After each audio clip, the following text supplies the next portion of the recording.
Hello and welcome back to the JW Thoughts channel. My name is Wally and today we are going to be looking at the annual meeting. Yes, it's that time of year again. They just released the annual meeting, or had the annual meeting yesterday. So yeah, we've got the footage. Shout outs to Ron Pimo on Twitter. Thank you for doing God's good work and making that available. I very much appreciate that. So you guys should go follow him on Twitter. He's always posting some pretty interesting things. Also follow Larchwood20 on Twitter as well. I'll put a link down in the description of this video. But if you like older Watchtower quotes, he's absolutely the guy to go to. And some of the things that maybe I talk about on the channel, like scrolling through Twitter, will be like old Watchtower clips. So just wanted to shout those two guys out.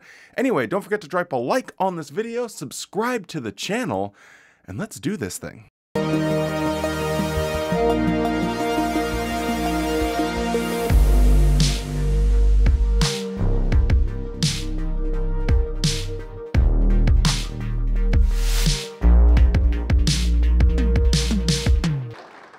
I wonder how many hundreds of hours goes into the preparation of those preludes.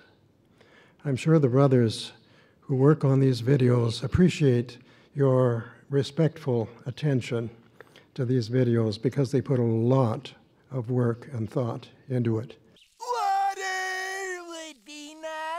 So they kick off the annual meeting in typical fashion with 12 minutes of songs and singing, and it's really tedious, so we're going to skip past all of that. But I did want to include this little clip in here of David Splain saying, you know, oh, we really appreciate the hundreds of hours, you know, that went into this. And at the very beginning of it, he even says, let's look at a special music presentation that's been prepared for you. It was the same one from the convention. So it's like, well, I mean, technically maybe hundreds of hours were spent in there, but I don't think so. And then in one of them, it just shows clips of the interviews that they did during the convention that I found really terrible. And they're just kind of added to music, which that doesn't take hundreds of hours either. That probably takes a couple hours to get that done. So I don't really know what he's talking about. But I did want to just highlight one thing, is that the young girl that was having all of the health issues that they were using for the convention, she has since passed away. And they still have her, you know, are using her for this propaganda. So I find it truly, truly, truly disgusting.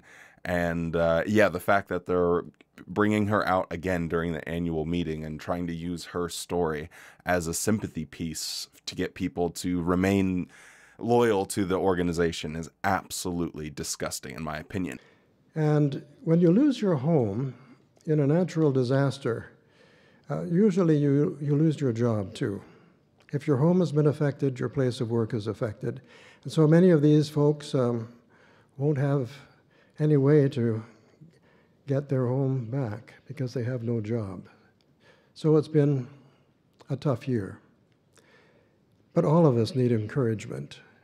And so it's our prayer that by the end of this program, you're going to feel encouraged, spiritually built up, and absolutely convinced that no matter what has happened or what is going to happen, Jehovah is going to help you through. He's going to take care of you. Fucking dick! This is typical Watchtower. You don't have a home. You don't have a job. Everything is terrible. You might have health problems. But you know what? By the end of this program, you're going to feel encouraged. When you have a billion-dollar organization like Watchtower, and you're someone without a home or a job, and you're having health problems, and you see, you know, them working on building a new media center, and you think, do we really need a media center?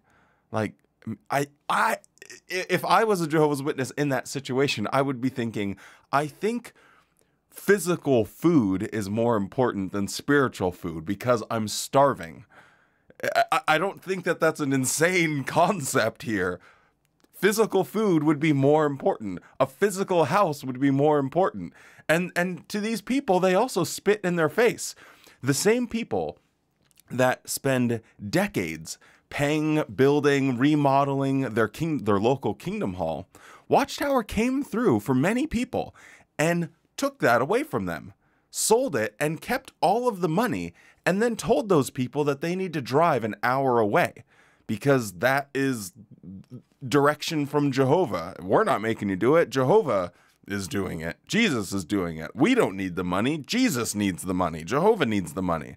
What are you talking about? So the same people that are going through these natural disasters and they don't have jobs and they don't have homes and they're having all of these health problems, the one thing that they do have legitimately is their spirituality, their faith, and their community.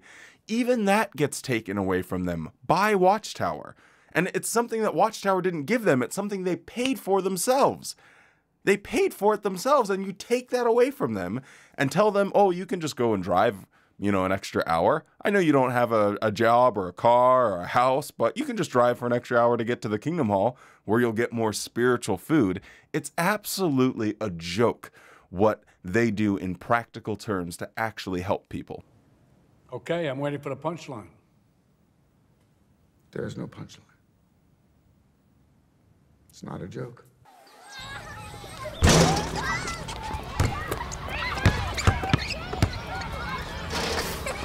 You got this, come on. Go, go, go. Yes. Bro, that was good.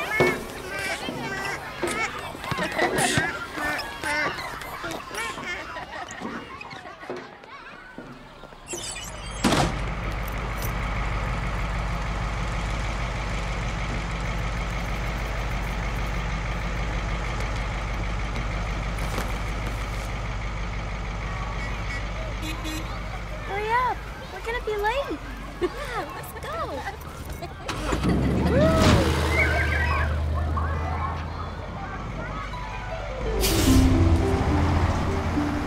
So whenever they're making this material, they're obviously directing it for children, and they obviously would want it to be relatable to them. So the heads of Watchtower are looking at all of the Jehovah's Witness children and acknowledging, yeah, y'all are lonely and probably kind of sad. Let's see how we can fix that with the Bible. But it's like a moment of self-awareness, I suppose, in a certain respect, that they are fully acknowledging just how lonely it is to be a Jehovah's Witness kid. He called them his friends. We see throughout the gospel accounts that those who chose to befriend Jesus gained the best friend possible.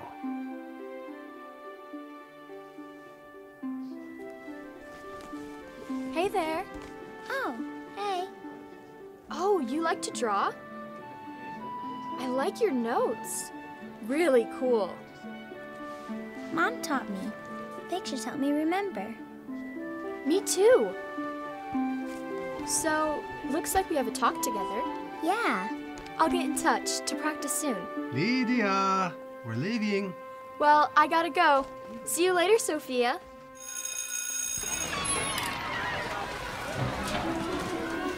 Hey, bro. Hey, good to see you. I'm glad I was on your team. My favorite thing was the safari treehouse. Yeah, it had all the cool jungle animals on the wall.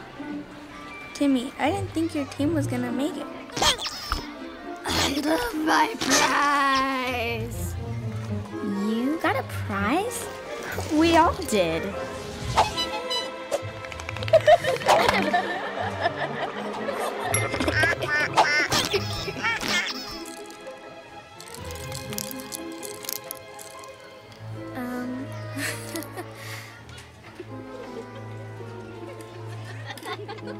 Okay, kids, settle down. Time to get started. We have a lot to talk about today.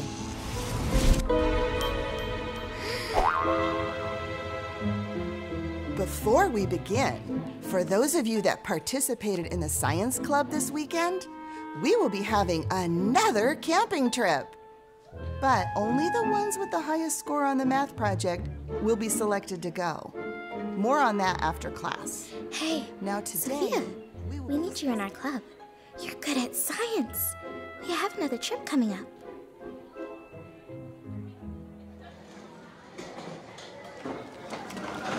Oh no, God forbid that Sophia would want to hang out with people her age, learning about how the world works in their science club, doing math, stuff that all seems fairly wholesome. No, God, what a situation she finds herself in. If she was at science club, how could she go out preaching? It's so annoying to think, like, what is a 10-year-old, I don't know how old she's supposed to be, what are they actually going to accomplish, like going out preaching?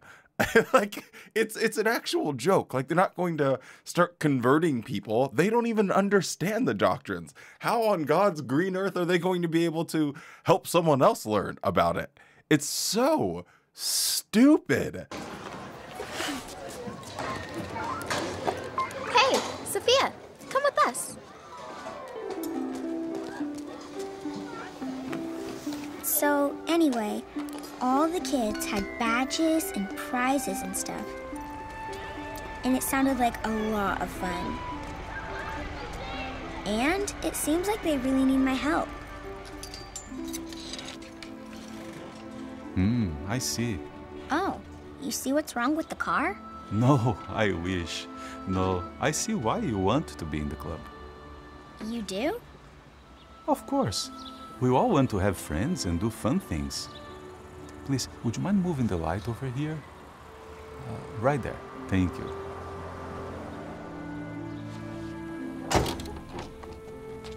I just wish I had some kid friends. Jehovah wants you and me to have friends. But the question you need to ask yourself is, who should be my friend? Let's talk about it at our next family worship. How about you go do some research on Martha? And I will tell Caleb too. And then we can come back together and talk about it as a family. Why is all JW parenting? Hey, go and read about this obscure person in the Bible that we have very little details about, and maybe you'll feel better. She's not asking for tips on how to fall asleep faster. If that's what she was asking, he did give good advice here. But no, she's lonely.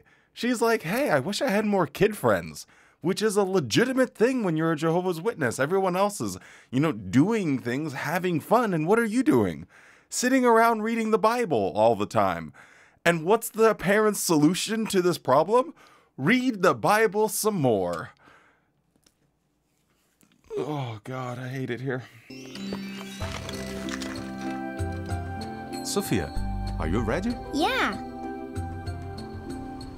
Martha, a Jewess, the sister of Lazarus, and Mary.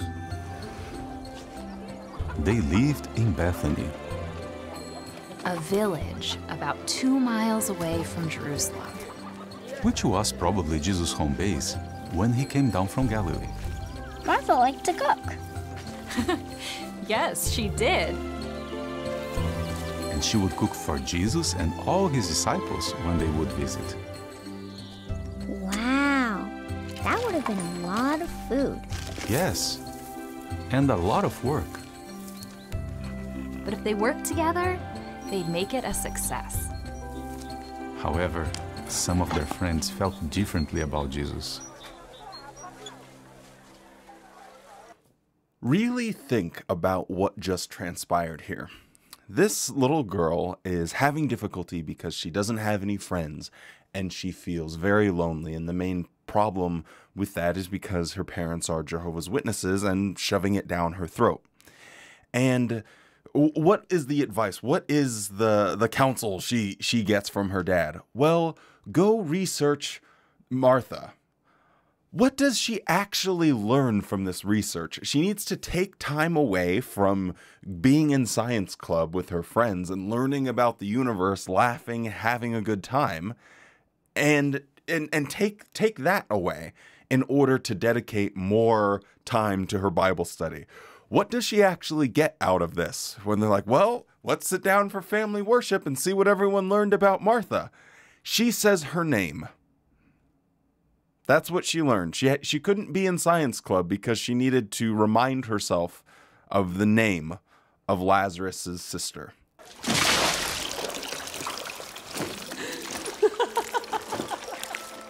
Martha makes the best apricot cakes. It's just a fact. You've always praised me too much, Talia. Well, if it gets me more apricot cakes, I will continue to praise you. Oh, Talia, did you hear?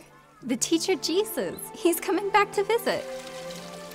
The man from Galilee? Are you hosting him again?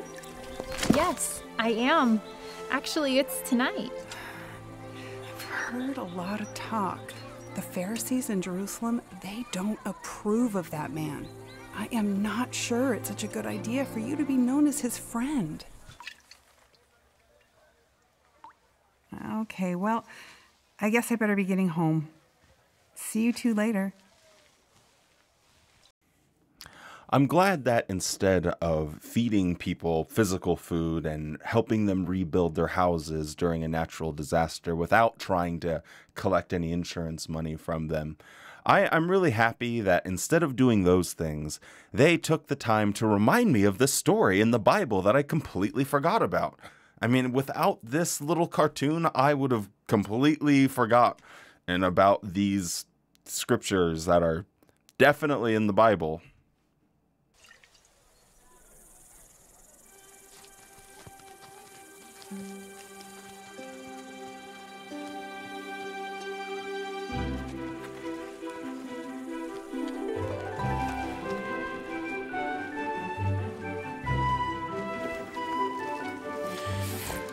Martha, Jesus is here.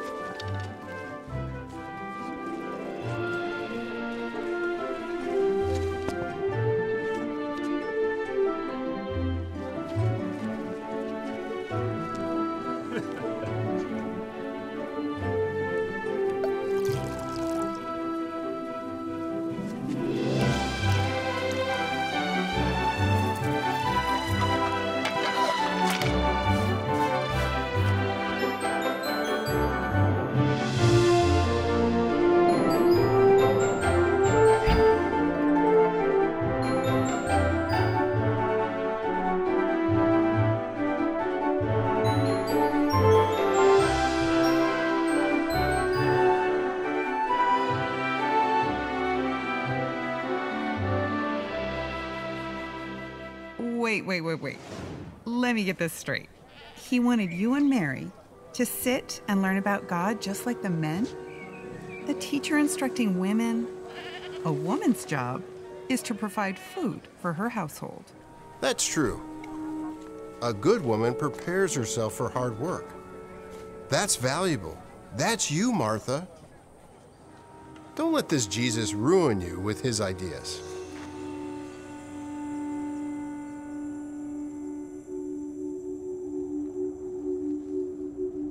Yes, all of the children watching this drama, this cartoon right now, are going to grow up in a world where they are subjected to the misogyny of Watchtower, and it's going to be completely opposite of how they portray it.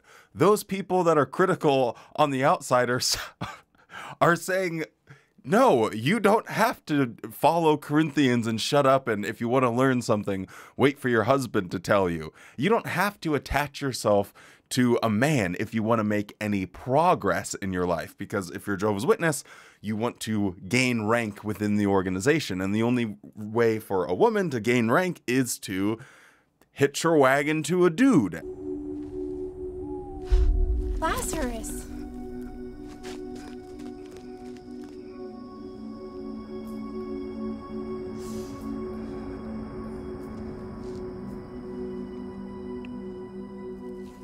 So kind of you. How is he doing? Not well. I sent word to Jesus. He will help my brother. You sent word to Jesus? Have you still not heard? He's angering people with his shocking speech. He's claiming to be God's son. He's crazy. He's loyal to Jehovah, and he is our friend.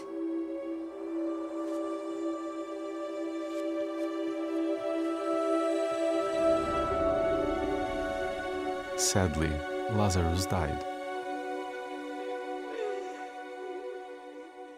But do you remember what happened next? Jesus came back to Bethany and resurrected Lazarus. Jesus was a real friend. He cared about Martha, Mary, and Lazarus. And he showed them what kind of friend Jehovah can be to us. But that's not where the story ends. Do you know what some people did after that? Many of the Jews who saw what he did put faith in him.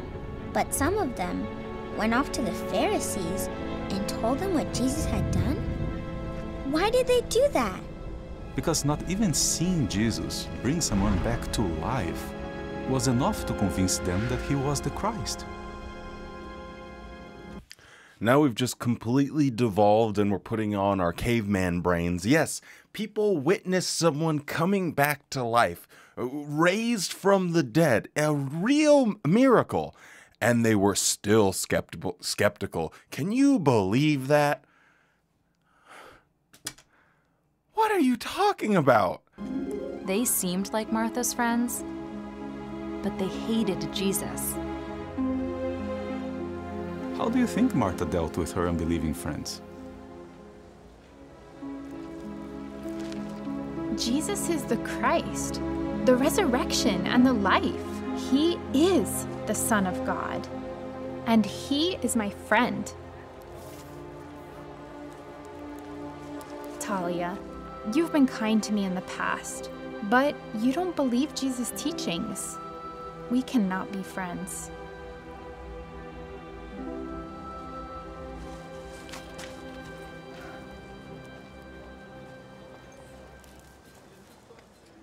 Martha stuck with Jesus and his friends. They helped her become Jehovah's friend.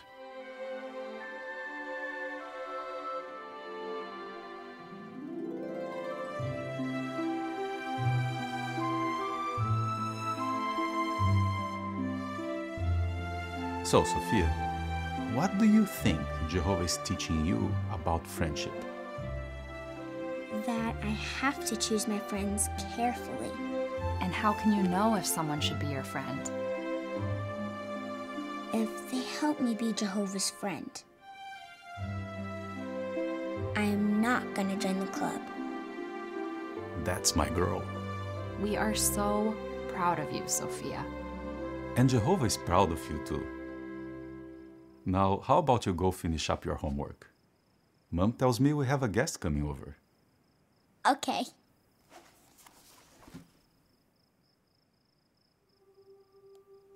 Oh yes, on this amazing parenting exposition we're getting from Watchtower, we have another great tip here.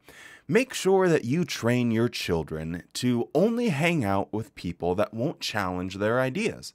Make sure you only hang out with people that will reinforce the things you already believe to be true.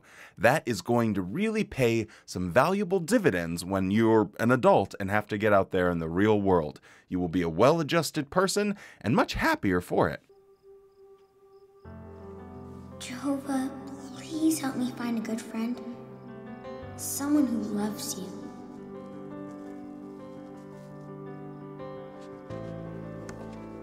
At least you are my friend. Sophia! Lydia is here. Our talk.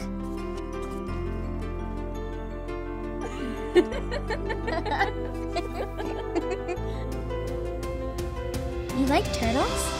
I love turtles. Really? I've got something I want to show you. He is so cute. You know, Sophia, I think we're going to be friends. Yep, definitely friends.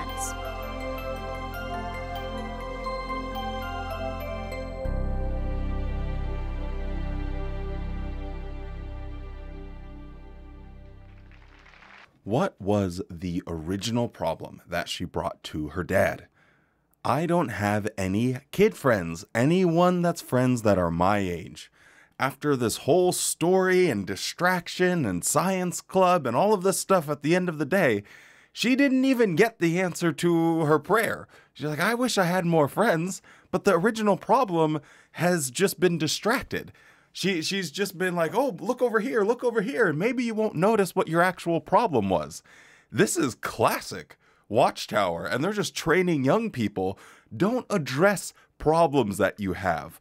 Fool yourself into thinking that the solutions we offer are the solutions you actually wanted all along. It goes right to the very beginning of the annual meeting where he's talking about people that have real problems. And by the end of this, we hope you'll feel encouraged. Again, distracting them with a solution that has nothing to do with what the problem actually is. This whole thing was absolutely infuriating, and my goodness, are we off to a fantastic start here on the annual meeting.